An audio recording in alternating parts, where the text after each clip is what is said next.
மக்களே இன்னைக்கான 3வது ப்ரோமோ பார்த்தீங்களா? 3வது ப்ரோமோல விக்கல்ஸ் விக்ரம் வந்து சுபிக்ஷா மேல ஒரு கேஸ் போட்டிருப்பாரு.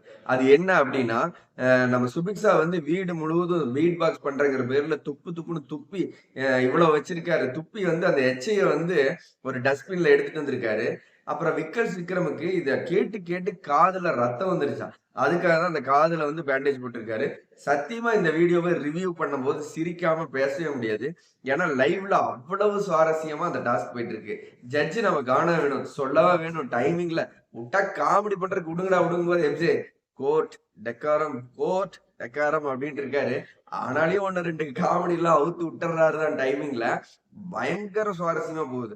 ஒவ்வொருத்தரும் வந்து விட்னஸா வந்து சொல்றாங்க. சுபிக்ஷா வந்து கடல தாண்டி எதுவுமே பண்ண மாட்டேங்கிறாங்க.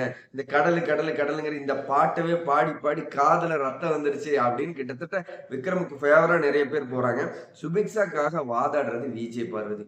இந்த பக்கம் வந்து பார்த்தீங்கன்னா, விக்ரம்க்காக வாதாடுறது சபரி.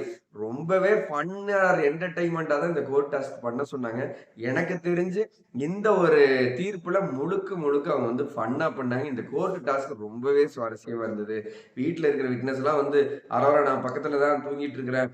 தூங்கும்போது வந்து சுபிக்ஷா திடீர்னு வந்து பார்த்தா, எல்லாம் தன்னோட மூஞ்சில அவங்களே எச்சி துப்பிட்டு இருப்பாங்க. கேட்டா பீட் பாக்ஸ் ட்ரை பண்ணிட்டு இருக்கேன்னு சொல்லுவாங்க. அவங்க மூஞ்சில மட்டும் எச்ச தெறிக்குது, என் மூஞ்சிலயும் தான் தெறிக்குதுன்னு அரோரா சொன்ன விதமா இருக்கட்டும்.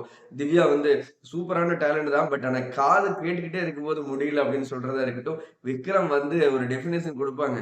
பாடுறது தான். பீட் பாக்ஸ் பண்ற வேண்டியதுதான். ஆனா 24 மணி நேரம் அதையே பண்ணிட்டு இருக்கும்போது, என் காது பிஞ்சு ரத்தம் வந்துருச்சு யுவர் ஆனர் அப்படின்னு சொன்னது மட்டும் இல்லாம, அந்த ரத்தம் வந்ததா வந்து ஒரு பேப்பர்ல மாதுளம் பழத்த உள்ள வச்சு, அதுல பிளட்டே வந்துருச்சு அப்படின்ட்டு எடுத்து கொண்டு போய் ஜட்ஜ் முன்னாடி வைப்பாரு. 2வது வந்து ஒரு பெரிய பாஸ்கெட்ல வந்து ஒரு சின்னதா ஒரு டிஃபன் கேரியர் மாரி ஒரு கேரியர்ல ஃபுல்லா அப்படிங்கிற பேர்ல சோப்ப வந்து நுர தள்ளி அந்த நுரைய கொண்டுட்டு போய் விட்னஸா வச்சிருப்பாரு. எஃப்ஜேவும் கானா வினோத் தான் ஜட்ஜ் இல்லையா? அவங்க 2 பேரும் விசாரிச்சுட்டு, நீங்க விட்னஸ் வந்து கிளியரா குடுக்கல. அதாவது நுரைங்கிற பேர்ல சோப்பு நுரைய கொண்டு வந்திருக்கிறீங்க. எச்ச துப்புனதா சொல்லி சோப்பு நுரைய கொண்டு வந்திருக்கிறீங்க.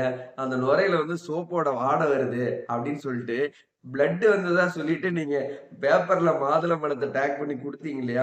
அதுல வந்து என்னாச்சுன்னா, மாதுளம்பழத்த நீங்க எடுக்க மறந்துட்டீங்க அப்படின்னு கனவெனத்தன கண்டுபிடிச்சு சொல்றதா இருக்கட்டும்.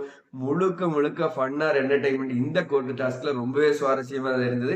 இன்னைக்கான லைவ்லயும், எபிசோட்லயும் லைவ்ல நடந்த இந்த கோர்ட் டாஸ்க்க கம்பல்சரி உங்களுக்கு எபிசோட்ல குடுப்பாங்க.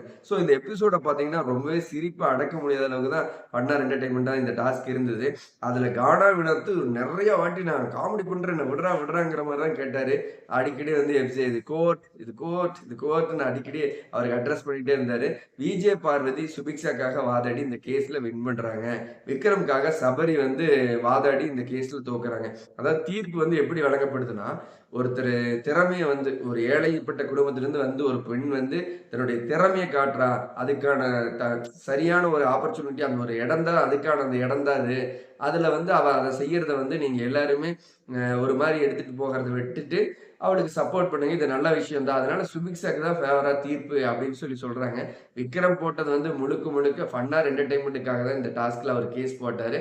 அவரும் சுபிக்ஷாவ அக்செப்ட் பண்றாரு தான்.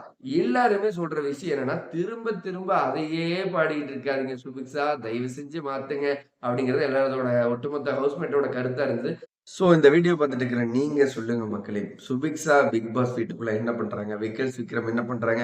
எல்லா விஷயங்களும் சரியா? தவறா? ஏது எது என்னென்ன இடத்துல சொதப்பல்களா இருந்திருக்குதுன்னு ஒன்ஸ் அகைன் நம்ம வீடியோக்கு லைக் பண்ணிட்டு கீழ கமெண்ட்ல சொல்லுங்க. நான் தெரிஞ்சுக்கிறேன். பிக் பாஸ் பத்தின லைவ் அப்டேட்ல அடுத்தடுத்த வீடியோல சந்திக்கலாம். பாய்.